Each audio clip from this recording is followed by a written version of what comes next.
Happy New Year, DNA. Thank you for allowing me some time off as an independent podcaster over the last few weeks. We are working on some exciting updates for 2026. One update to let you know about is that we are switching from a weekly episode to an every other week episode. This lets me spend the time needed for editing and producing a quality show, as well as working on growing the All Access DNA community. Stay tuned for updates about this community. In today's episode, we are talking longevity with Daniel Tausan, a health analyst and creator of Timeline Sciences. His work focuses on translating biological information, communicating data, and health coaching. We discuss aging, biohacking, and how long do we really want to live. This conversation took some turns I was not expecting and kept me thinking long after the recording ended. If you listen or watch on YouTube, let me know your thoughts in the comments. Let's get started.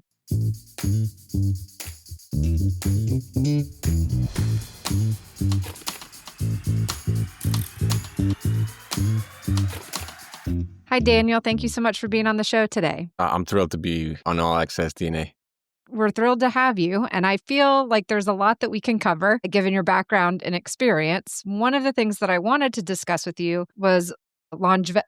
I'm going to say it wrong every time. Longevity, right? You got it. I don't know why I want to keep adding an extra syllable in there, but I want to talk a little bit about it because I hear a lot about it, read a lot about it, but I'm not as well versed in it. And so I'd like to kind of better understand it. Maybe we could start off with just sort of what is biological age, how is it measured, and go from there. Yeah, a really important tool, I think, utility for today when we start talking about longevity. It's just another way of saying health. And I love the fact that we're reframing it, we're bringing it back into conversation. I'd rather see people healthy and thriving rather than, the other opposite. So how do we calculate it? How do we know whether we're going in the right direction? We make up this concept called biological age. So it's not definitive. It's flexible based off what you've done in your life or what you're doing now currently. And really what it is pretty simple, is that you take a bunch of measurements across from your 20-year-olds up until 100, and you see, is there a change in that, whatever you took? Is it insulin? Is it a growth factor? Is it stomach acid? And you see if there's a difference. And if there is, then you can say, okay, I can compare someone to this trend, and I can say, hey, are you like an 80-year-old or are you like a 20-year-old? And we can try and split hairs and give someone a definitive number. It's like, oh, you're 82, but that's not accurate, and that's not really feasible because of the unfortunate fact that we're all different. If everyone was the same, it'd be easy, but each person brings an ecosystem. Each person brings a genome, a unique genome that's never going to exist again on planet Earth. And because they do so, it makes it pretty complicated. So there's very simple ways you can make these biological age calculations. The best in the field is when you have maybe about a dozen. You would need more. The more, the better.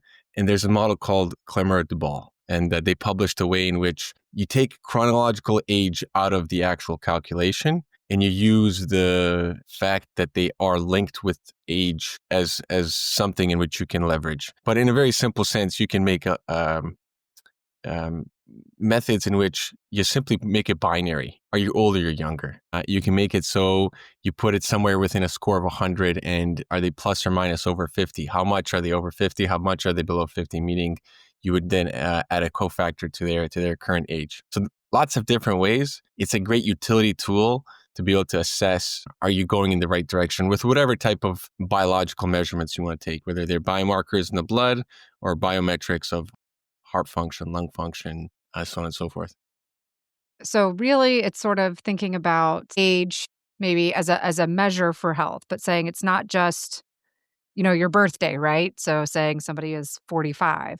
It's saying because of these additional biometric or kind of external factors, as well as genetic or internal factors, that age could change. Maybe your body's functioning more like a 35-year-old. Absolutely. Okay. Stomach acid is a very easy one. You can take a 20-year-old that's abusing their body.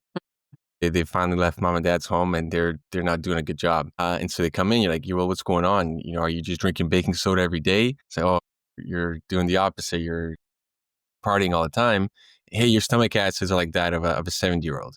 And of course, you can get them back, you can drug them, but you can just get them back to a healthy lifestyle, get them, working with their physiology, and lo and behold, very quickly they'll return back to, their state. And it's a lot easier to communicate that to somebody from that's not biologically, let's say has a massive background and years of studying it. So if I say, hey, you have a 40% increased chance for arthritis or 40% increased chance for all-cause mortality, that doesn't mean anything to anybody. Mm-hmm. But if you say, hey, this one blood measurement I took from your liver, it's like an 82-year-old grandma. It's like, what are you doing? What's going on? Okay. So it helps sort of put it in context for people. It helps them understand what you're saying in terms of health to where they are. Absolutely. They'll action on that. And then they say, okay, well, I have to take this thing because my liver is sluggish, or, I have no issues, health issues now, but we saw early warning signs. And hey, I don't want to have, any 82-year-old grandma's liver, right? Like I want to get back to compete with my with my friend group or whatnot. I don't want to be that guy. Or, hey, I understand what they're trying to communicate to me, which is usually the case. And, thankfully it's not in this sort of nebulous risk thing. Because what does 40% increased chance mean? Is it relative? Is it absolute? Who are you comparing to? The meaning gets lost, and I love the fact that we're coming back to something in which the person on the other end is excited to hear. Mm-hmm, mm-hmm. And so what are some of the biometrics or biomarkers, biometrics, so types of things that you look for when thinking about aging? You mentioned things like stomach acid, but what are some of the other ones? The biggest ones, the top shelf ones, are resting and peak heart rate Okay. recovery, and then it'll be everything around lung function. And that's across, I've been doing this for over a decade, and I see individuals that might have terrible health. They're 91 years old. They have dementia. If I calculate what's going on in their blood, they're 180. So I can't use the normal methods, or even I have to start excluding things. Try and make a ballpark make sense. But then at what point in time are you just putting things out and making whatever you want? There's no more rhyme or reason. But their lung function and heart, blood pressure, and those kind of things are going to start going a little bit changing. But for example, the gentleman's lung function is phenomenal. So I started to bias a little bit of my understanding of, how do we change this prioritization of these metrics that we want to take into account? Are they all always equal? Do they stay stagnant? Or is the person, decide, which ones are going to be the most important? And it seems to make sense. If you don't breathe, if oxygen doesn't get into your tissues, Right. if that very important aspect, then you expect there to be a lot more issues. The vital functions of physiology maintain, I think, the best in terms of predictive capability. But that's not to say that the opposite isn't true either, where sometimes those lower valuable biomarkers might tell you, hey, you have a chance for stroke. And that was actually what propelled me to be the science enthusiast that I am today. I was training a gentleman in my early 20s, and he had a stroke with me. Mm. And I felt awful. I felt responsible. I felt like, oh, I pushed him too hard. How did I not know he was susceptible, or how could I have known? Now, he looked fantastic. He was in his 50s, best shape that he ever been in his life. He was working out with us for numerous years. So if I had an advanced blood panel on him, for sure we would have an idea. So this is where you see, okay, well, he's got phenomenal lung function. His heart's fantastic. Got wits about him, always making jokes. Sleeps well, does everything which you would say in proper terms. But something obviously on the lower hanging fruit, these coagulation factors, something you wouldn't necessarily put as high value, for him is high value. Mm-hmm. So this is where each of us need a little bit of attention in the right spot. And that's where the genetics come into play. So one person might be the guts, another person might be the liver, another person might be the spleen. There might be different ways in which you can support your system so you get the best mileage out of it. Or you cover your weaknesses. That's really the best thing to do. If you get your strengths, great, you can lean into them, but cover your weaknesses, in which, the genetics gives us a range that we can live in. If you maintain the course and cover your weaknesses, you'll easily end up on that higher side of that range. And so you mentioned like doing the blood test, right? Because I think we've heard stories of people where physically in person, they're fit, they're healthy, they're doing what they need to do, right? But something happens. And so, um, what types of things should people be considering for testing, whether it's genetic or some other analyte in their blood? That's very good. So right now, there are plenty of available tests that give you 40, 50, 60, 70, 80 biomarkers. And it's excellent to have a coverage that gives you from inflammatory markers to clotting factors to bioenergetics. Those are the kind of three big categories in which gives you insights as to, hey, what can I actually action and do? Some of the tests that we have in the DNA fields, they're really insightful to know if you're doing something right or wrong. Mm-hmm. Like, hey, am I aging well? And so there's a genetic test called the Horvath clock. There's these epigenetic clocks, like what's my biological age? So I've analyzed a few of them. I think Horvath comes at the top of really what they put forward in his group. And so you have this very clear indicator saying, hey, I'm doing all this stuff. I've changed my lifestyle. I'm doing all this stuff. Is it actually working? And then Right. the Horvath clock can guide you saying yes or no. But if you use that as your initial starting point and you say, well, I'm not doing so good, you have no clue as to where to start necessarily. So you need to get back to just basics, work with someone that can put you on the right path of what are the big game changes for a person's health? Is fasting, do you have to fast? People would like to maintain a lifestyle of, I think, indulgence rather than recognize that you have to sacrifice some things or just adjust, switch how you're living a little bit. And that's going to get you a lot further than trying to drug yourself or do other aspects around that. So the blood panels, I kind of mentioned these three big categories, but it's only becoming cheaper and cheaper to get access to the blood tests. Now, I know in Canada, we have one called Molecular U, and in the States, I believe there's a handful. There's 10X. Mm-hmm. I think there's one from Merck, and I know there's a bunch of others that give you smaller panels.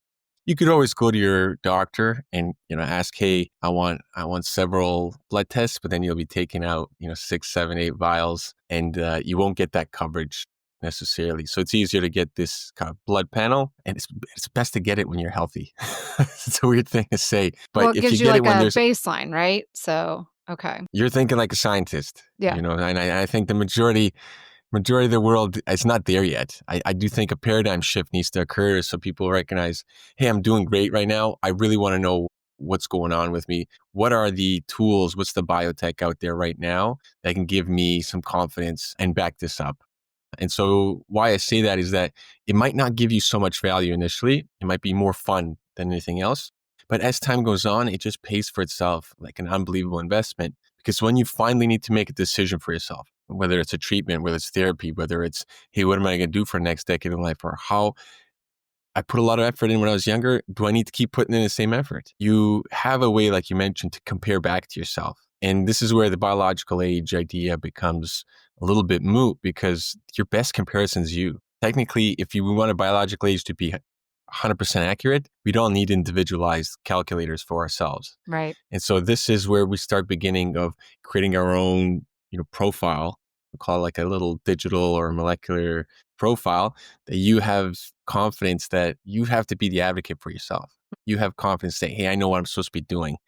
Because going from one person to another or healthcare practitioner to another, they don't know you as well as you do. You're stuck with yourself 100% of the time. So this is, I think, a great way to be able to, if you go to a trainer, hey, I have issues with clotting, so let's maybe avoid some very sudden changes in blood pressure or something that would cause pressure to change very drastically quickly. It's like, okay, I understand. We're not going to do powerlifting. We'll do muscular endurance. So then the person knows how to adjust for your case, your scenario. Mm-hmm. And so you mentioned, which we won't get too into it because it'll be a bit challenging with you being in Canada, myself being in the U.S., and we have listeners across the world in terms of access to these types of tests, but that they're typically not something that your primary care physician or your family doctor would necessarily order. So they may need to be things that are ordered by yourself or paid for out of pocket, not necessarily something that would be covered by like health plans types of things.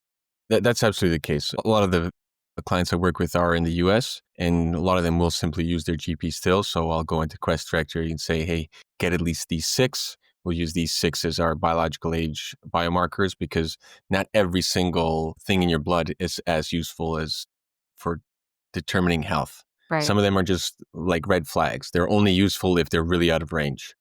Minerals are a good example, or the liver enzymes are a good Mhm. example, where it doesn't really matter in the healthy range. They don't tell you much. Other markers, they tell you just by the concentration, whether you've adapted to exercise, or whether you're in the youthful, the young category, or whether you're going, hey, it looks like your body's struggling or fighting off constant antioxidant battle or some kind of stressor. And so we can pick out a few of them from directory, and then they can go off of that. That's still better than nothing. It's not like you have to have an 80 marker blood panel. Start anywhere and start building on a steady pace. hmm And I would imagine, I mean, it sounds like these types of biomarker tests are something that would be beneficial to have probably in addition to like your annual checkup, right? Or things like that, because you would hate to get things and find out you have biomarkers for this, but perhaps have missed, that I have like long QT syndrome, right? Like a cardiac type of condition. So are there things that you recommend in terms of making sure that the people you work with have a physician or some sort of Well, provider? absolutely. They have positions. Some of them have multiple individuals in their teams. I act like a coordinator between them. And then if they all give them different data sets, I will compile all that data to make the physiology integrated. I have no issues being, call it, on the cusp of wrong or right. Mhm. I know a lot of people are like, no, my thing's right. And then, decades later, they realize they're wrong. Someone's going to put an attempt forward, a breast foot forward to be able to make a complete plan or a complete package. So that's what I do. I don't suggest, I suggest people do more rather than less in terms of the ideas of engaging in their health. But I do like the efficiency. It's not just, hey, throw money at it, be smart about what you choose, know what you're choosing, and don't waste your time necessarily, right? It's kind of when it's game time, show up. When it's practice, show up Mhm. so that you can go and enjoy the rest of your life with what it is that you're intending to do. And so we talked a little bit about some of the genetic kind of factors or things you might evaluate.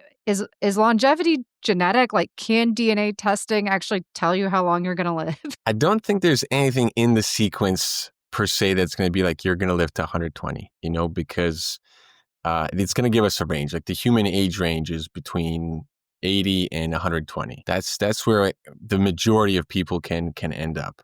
And yes, you might be born with, you're on the lower end of that. But even with that, if you take in everything within what we know today, you would likely get more mileage than call someone else that might have a better genome but's doing worse. So it's always nature and nurture within this conversation. It's not one or the other. And genetics has a part to play, but it plays a part more in the species rather than being like, oh no, you're destined to drop dead at 72. I don't think DNA can tell you that. But obviously, time will tell. Yeah. Yeah. Well, and one of the things that I hear a lot about is the telomeres, right? So telomeres, ends of chromosomes, basically. That as we age, we kind of lose that protection, right, around the telomeres. How much does that play when you're in a role and when you're like assessing somebody's biological age? Right. So the telomere story becomes very confusing when we introduce the enzyme called telomerase. So we have an enzyme that can re-add call it, ends of the chromosome more and more. So what we were taught, this idea that as the ends of the chromosome start shrinking, it tells us the lifespan of the cell. I think the evidence is pointing us more towards it's telling us speed of division. And keep in mind, not every cell in the body is dividing. Hmm. There's only some cells that divide. The other ones are called the end stage cells, so post-mitotic. And then we have the stem cells or the progenitors that are making all the other cells in the body. So our blood primarily is made in the bone marrow. And then once it's out, it does this thing. So when we look at the telomere lengths at white blood cells, and then you do an intervention where you say, okay, we're going to get you doing a lot of exercise, those telomeres grow, but it's not the same white blood cell. So we now know we impacted the niche in the bone marrow. So I think this part is a really important thing to see, that the telomere length is almost like a proxy for how well you're doing for kind of like that Horvath clock of, is what you're doing working to some extent. So there are things in which you can use to force telomerase to work, but I don't think that's a smart approach. Mm. Again, taking that very direct biological pathway approach could have consequences you don't want. It might be beneficial in some circumstances for small periods of time, but that's not something I really focus on. I focus on the more of the global aspects of it, of what are you doing, how are you going to engage yourself. It's this idea of, yes, I can put you in a sauna to get hot, but I can also get you moving or get you producing the heat. And if you're producing the heat, that's okay. You're always going to carry the heat with you. You don't have to run into a sauna every time you get cold, right? If Right. that Right. analogy makes sense. No, that's helpful. It's interesting to me because, like I said, I kind of follow a little bit, but this is not my area, not my training. So just hearing some of these things out out in the ether, internet, what have you.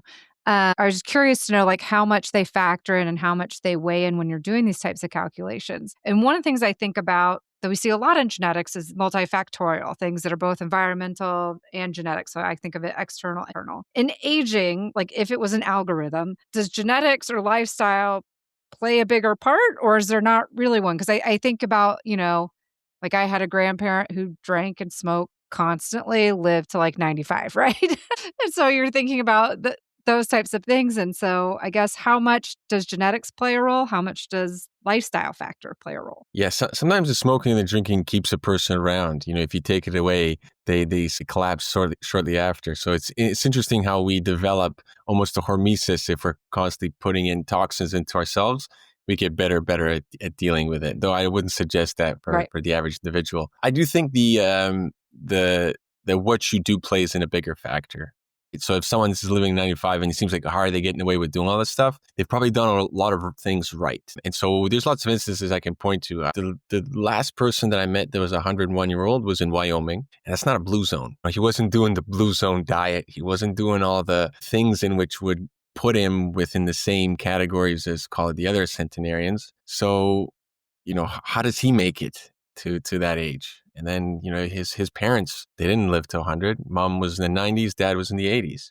So is that just genetic? Do we just use that as a cop out and so don't investigate further? And then you ask him, well, how'd you live? Well, I woke up every day at 5:30. I would finish eating by 1:30 and I'd be in bed, just as the sun went down. Like, okay, there seems to be some type of commonality with what I prioritize is whatever he did, even if he had whiskey or if he had a cigar or something like that, their quality. Mm-hmm. That's a big part no one wants to talk about. And then the other things that come into it is his recovery systems are working phenomenally, right? And for men to make it to 100 is a little bit harder than for women. It's interesting that even though you have almost everybody else in their population not making to 100, he makes it to 100. And he's living a very routine life. And his diet is very, very much so tied in with almost 100% what he's producing. Mm-hmm. Mm-hmm. So I think that kind of brings us a little bit to you get to choose your own routine. You do get to choose your own environment to a certain extent. And a lot of us, our environment isn't the best, right? And so my saying is you can't have A+ health in a C- environment. Right? You breathe in the world. You're constantly exchanging with the world.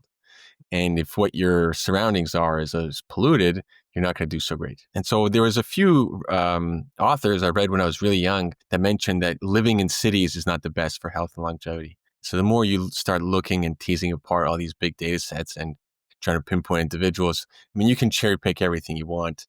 But when you start meeting people, when you experience it, you realize, okay, these subtle aspects, that's where the long game really comes into play. Individuals that are living on the outskirts, it's a lot of nature, clean air, grass, water, food, and that is going to play a bigger role. Now, hey, someone gets 8 more years than the other person, that's just life. Make the best of what you got, I think. And by knowing some of the aspects for longevity, putting a high emphasis on your recovery system, putting high emphasis on nutrition's a big thing, but bigger thing today is avoiding things that are just going to do you unnecessary damage. Right. And fasting is a component of that. I think the refrigerator has entirely shifted the way in which human beings have to develop a will.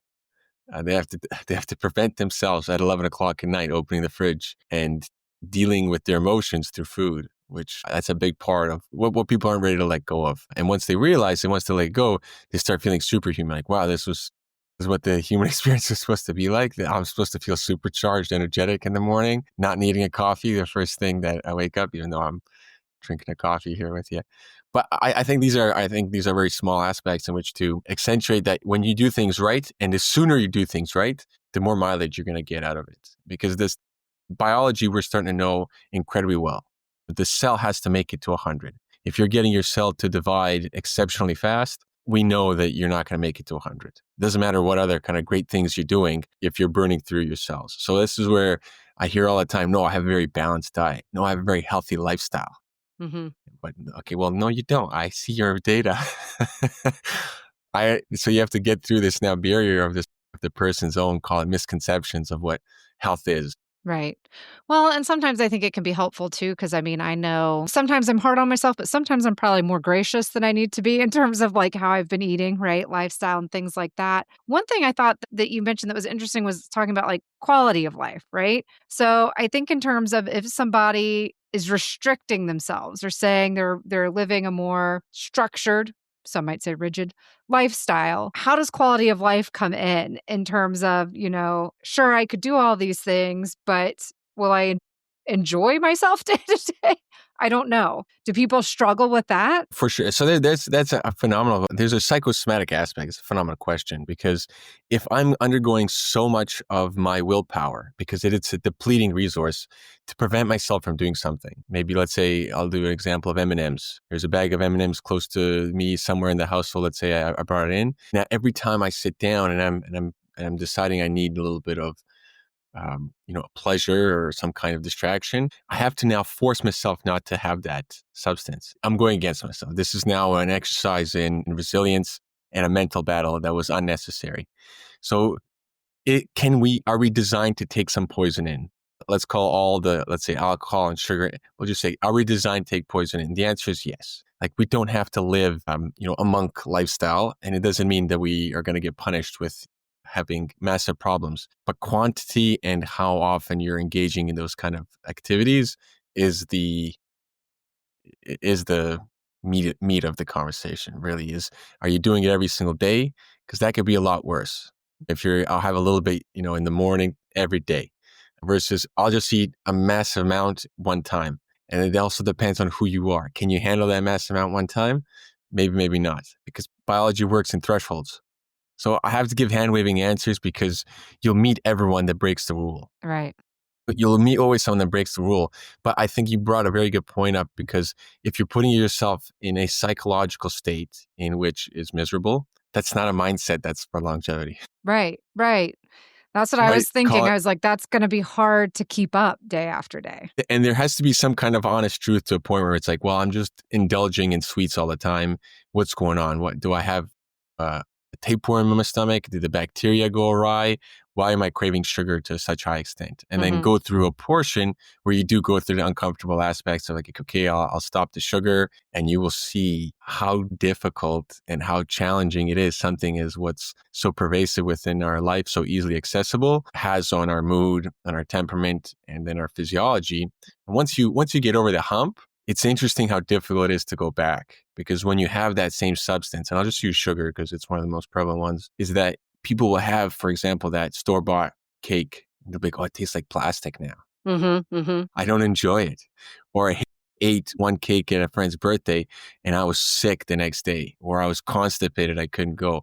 I felt awful. And I'm like, that's great. That's good news because now you've sort of gotten the grass is greener on the other side is true here. It's better on this side. You're more in touch with your body. It's not as numb, which comes with being sick less often, which comes with more clarity, which comes with more energy, which comes with more life. So what would you say are some of the like the lifestyle habits like that you see? Like you talked to somebody that is 101. So you talked about like resting. It sounded like that person was getting a full amount of rest. You've talked about like eating more healthy diet. What are some other things that people could do? Yeah, so the top five, that I've kind of excluded through all the data and kind of cherry picked is I put recovery systems, but I think of recovery systems as naps or sleep. A lot of people that do very well, they do active rest.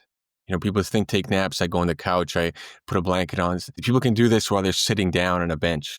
They tip their head over. I think there's lots of pictures for olden day when people used to work and wake up with the sun. Everyone would do it. Men and women, everyone had their responsibilities. You would take an active rest somewhere at midday.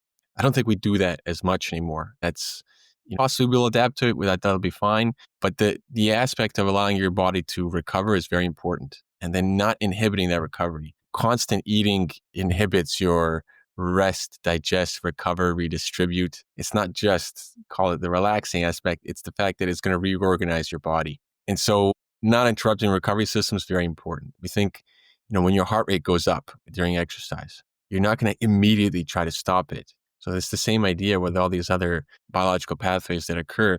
Allow them to have a very nice warm down where you go for walking, where you slowly allow your system to cool down. And then coming into the next one, I say fasting. We're not even talking about nutrition because really what it takes for nutrition aspects is you have to hit the minimum requirements. You need the essential fats, vitamins, minerals, the small molecules that keep us going, like choline. You need these things in your diet. And if you have them, you're good. And so now having lots of periods without, that's what seems to be a big factor for the creatures that live a really long time. The creatures that live a long time live aspects of feast and famine. And it seems like when the human being engages such aspects, it does great for our physiology. You can see with energy, with clarity, with the way our cells function, that they like periods where we have food and then no food. Constant food's a problem. And then 3 is digestion. This is not the sexy one, but this is one of the most, I think, least talked about or the most important. It's very simple. It's true for every biological organism, from a spider to a fungus to us. We produce enzymes. It's an investment. It has to break the world down and then we absorb it back in. The more efficient that process, the better off you are. So when we look, why is there a lady in India in places that's unbelievably polluted living to 115? She eats lentils, rice, and then a cabinet of 50 spices. Okay, well, there you go. It is the spice of life. Mm-hmm. There's things in those spices that are really facilitating digestion, recovery, protection, all these other aspects. So digestion's a big one. We're coming down now into a one where I have to say temperament because we're talking about mindset, but no one that's miserable is making it to 100. There's an aspect where it's very, very much so your thoughts control your genes. So if you believe you're in a state of danger or fear, your body's going to respond.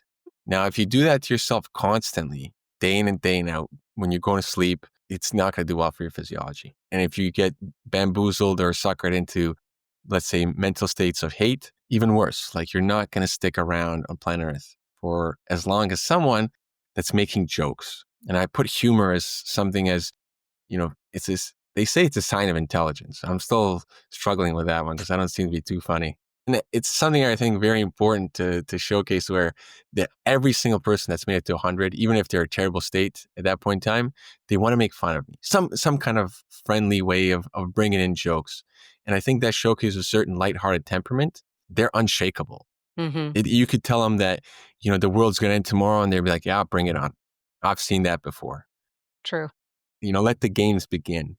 They have such easy ways of allowing things to move through them. They don't get stuck in any emotion. And like that, they don't get bogged down in any kind of, this has to be true. Rather, they're more than open to hear what someone has to say. Great, that's your stance. You enjoy.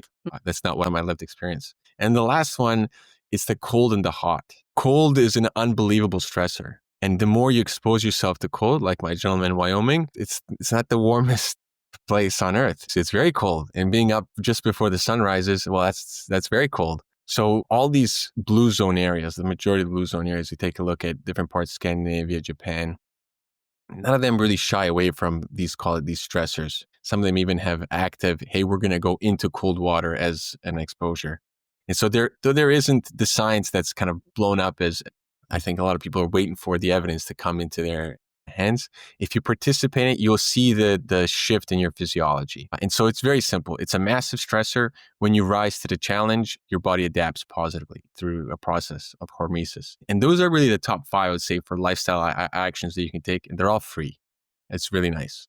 And they're going to be the vast majority of what I call practical longevity to get you living that without having to buy the drugs or do these, let's say, novel, call it advances in biotech that are going to be, I think, inaccessible to a lot of people, which is really nice to know the majority can be done completely free. Right. I was going to say that's good to know that's kind of what you're seeing as those top 5. But you mentioned some of the things that are happening in biotech. What are some of the biggest breakthroughs that are either are happening or you see coming in longevity research? So the old one that really has been carrying the weight for both in the we'll call it the academic or the scientific industry, and that kind of goes back to this idea: if you put the blood supply of a young mouse and an old mouse together, the old mouse does better. And so there's this big idea of how do we clean up the blood and how can we support the old aged blood with younger blood? And either you can do that through synthetic means or you do that through a plasmapheresis, right? So people I know can buy a plasmapheresis in some parts of the world. And That's sort of the anchor in which we understand longevity science. So from the small molecule approach, there has been, really the gold standard has been one called rapamycin. It was discovered as, I believe, an antibiotic first, because that's what the suffix would tell me. But I'm pretty sure it was found first as an antibiotic or an antifungal. Hmm. And then it was eventually found that it targets a part in the cell that's responsible as a control level for sensing nutrients. So nutrient sensing equals longevity, because like we talked about, if you don't have to constantly deal with food, you get to do all the other processes in the cell. And so this drug is obviously have different small versions of it and tons of different names, but it would be real longevity medicine. It does come as a consequence. If you're preventing this nutrient sensing in the cell, that's the target of, the molecular target of, it's called mTOR. Then your cells don't grow.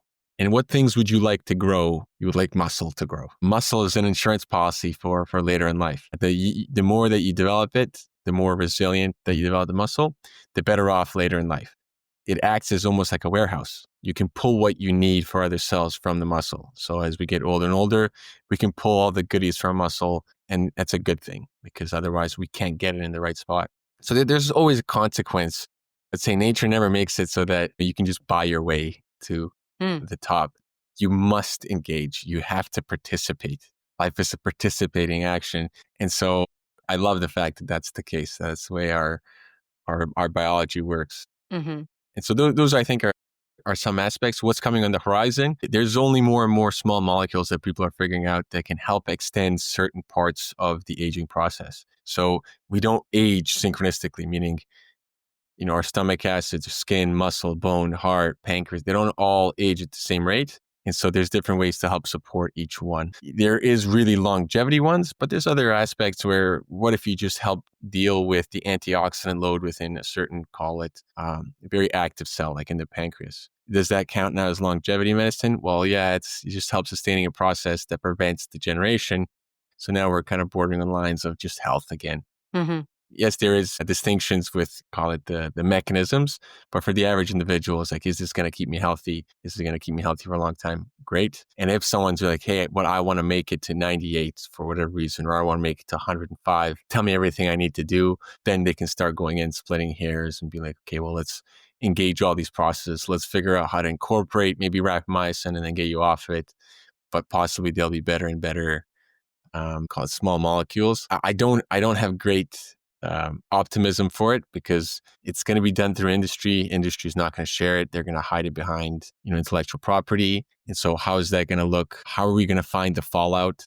I feel like, as far as the investigation, the actual mechanisms and the consequences, side effects, it's going to be next to impossible to know until you deal with the small groups that are becoming users of it, and then individuals that kind of follow it and can have the data to have good guessing as to what's going on. Well, and that was going to be my next question is, as we progress in longevity science and thinking about increasing lifespan, is there a way to help ensure that it can be equitable and still accessible? Like you were talking about, like those top 5 lifestyle habits that pretty much anybody can do. How do we and can we continue that so that it is accessible to folks? I definitely don't think it will be. Okay. I It isn't appreciate the now. honesty. It isn't now. It wasn't before, and it won't in the future. I think for the mass majority of people, if we were talking about rapamycin, like that's not where they are in life. And when someone does a lot of things correct, or when they push themselves to a certain level, that sort of avenue opens. So I don't think it's also, call it, such a bad thing. It's not like this really awful thing where if you get everything in a row, usually you become a successful person. And what I mean by that is that you're going to have to let go a lot of tendencies in which are causing you problems in order to be able to get to that type of state where you're like, well, I'm ready for this. Because there's no point of giving you a longevity drug if, you're still degenerating based off your own actions. You have to stop doing those Mhm. first, so to speak. And it's also nice that we do have a partitioning where if people are engaging this stuff and there's something wrong with it, it isn't being, call it, deployed to the masses too quick, too fast, and yet, oops, we didn't know. Right. I think we have one too many stories throughout our history where we play know-it-all through, a couple of institutions, and then lo and behold, there's, lots of problems with what we put forward, and then we try and cover it up, sweep it under the rug. So always having a control group, right? That's what I would put forward as one of the most important lessons in science. you always want a control group. You want people to participate in something and you want people to abstain from it so that you can at the end say, you know what, in 40 years, this was the outcomes for the two groups. Okay, we know something now. Now we give the option for people to participate in it or not. You always want to leave the window open because the person will show you through their biology, through their actions of how they can navigate and what's possible. And if you force everyone down one route, you're going to miss out. You mentioned some folks that may say to you or others, I want to make it to 98 or I want to reach this. How long do people really want to live? How long should we live? Because that's one of the, I guess, the philosophical questions I come back to is, do we really want to live forever? I've met a few people that think they do. I'm convinced that no one wants to live forever. Thank God we do finally pass away, and I get a break from being Daniel. And whatever's next, I embrace it. I came into this world. I'll go out of it. Mhm. So, how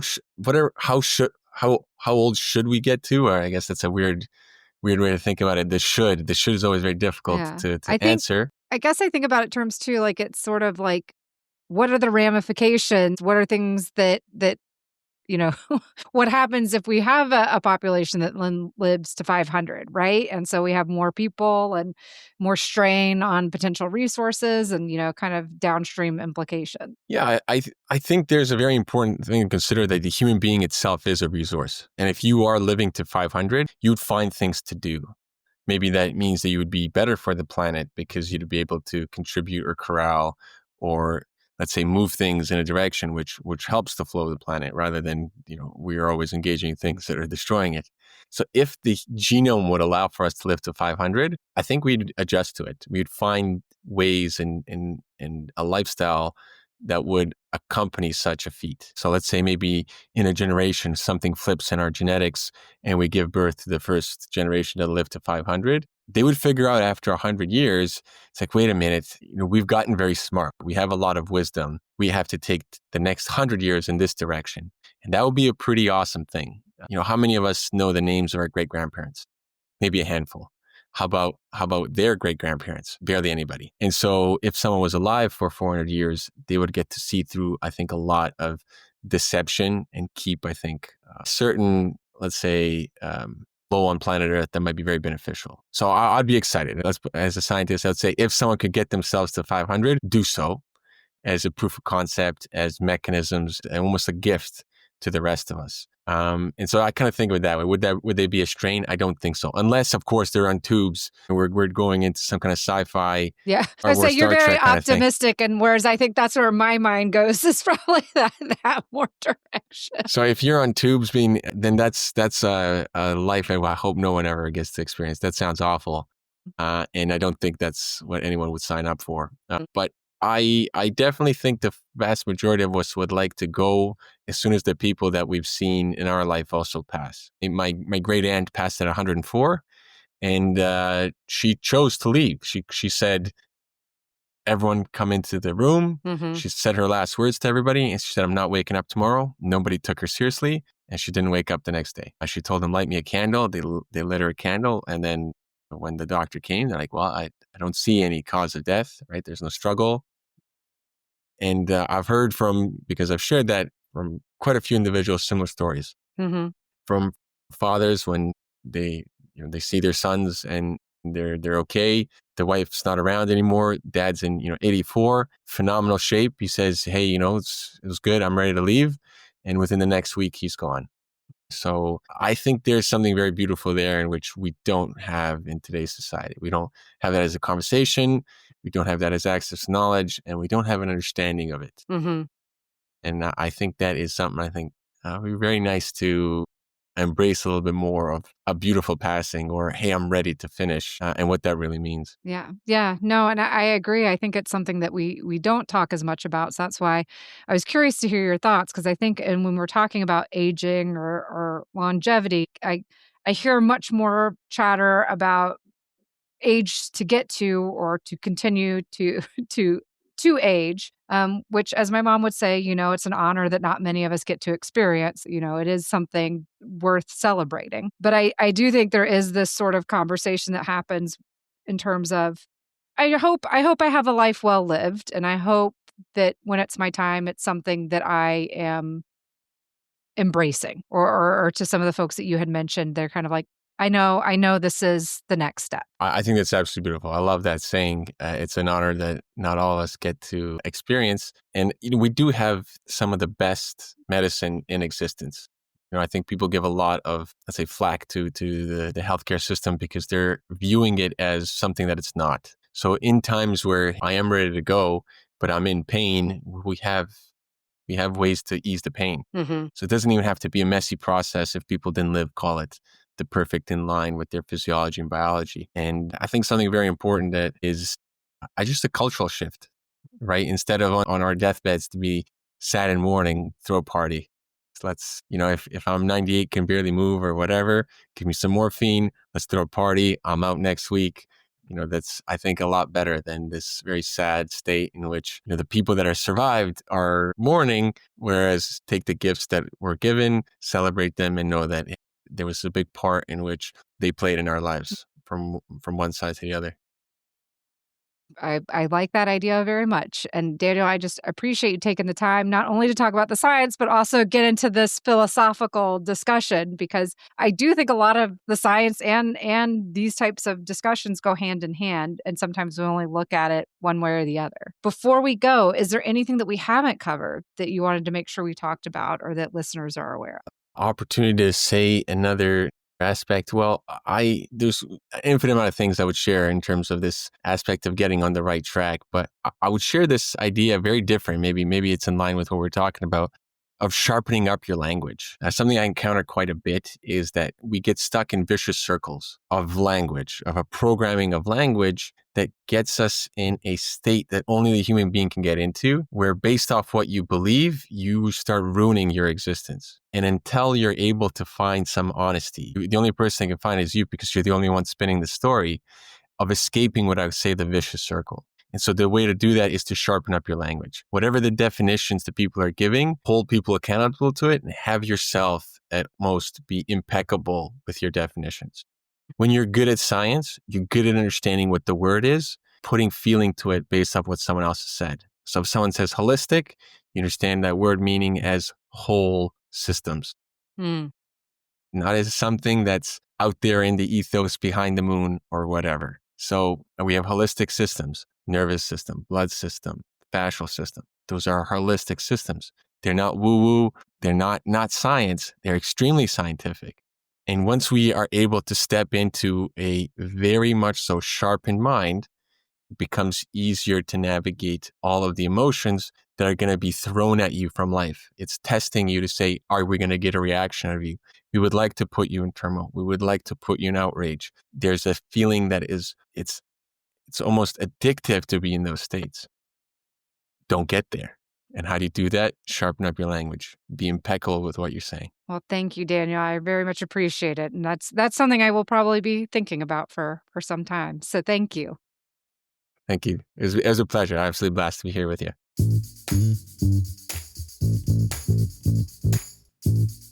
For more information about this episode, visit allaccessdna.podbean.com, where you can also stream all episodes of the show. This link is also in the show notes for easy access. Any inquiries on the podcast can be sent to allaccessdna@gmail.com. Check out our Patreon at patreon.com/allaccessdna and consider donating to get bonus content, submit questions for our guests, and connect with other genetic curious individuals. Note that this podcast is for entertainment and education and is not intended to be a substitute for professional medical advice. Please consult your physician with any questions you may have regarding your health. Please rate and review the podcast on Apple, Spotify, or wherever you listen. This helps other people like you discover the show. All Access DNA is hosted, produced, and edited by Kate Wilson. The logo design is by Designs by NKJ. Thanks for listening, and join us next time.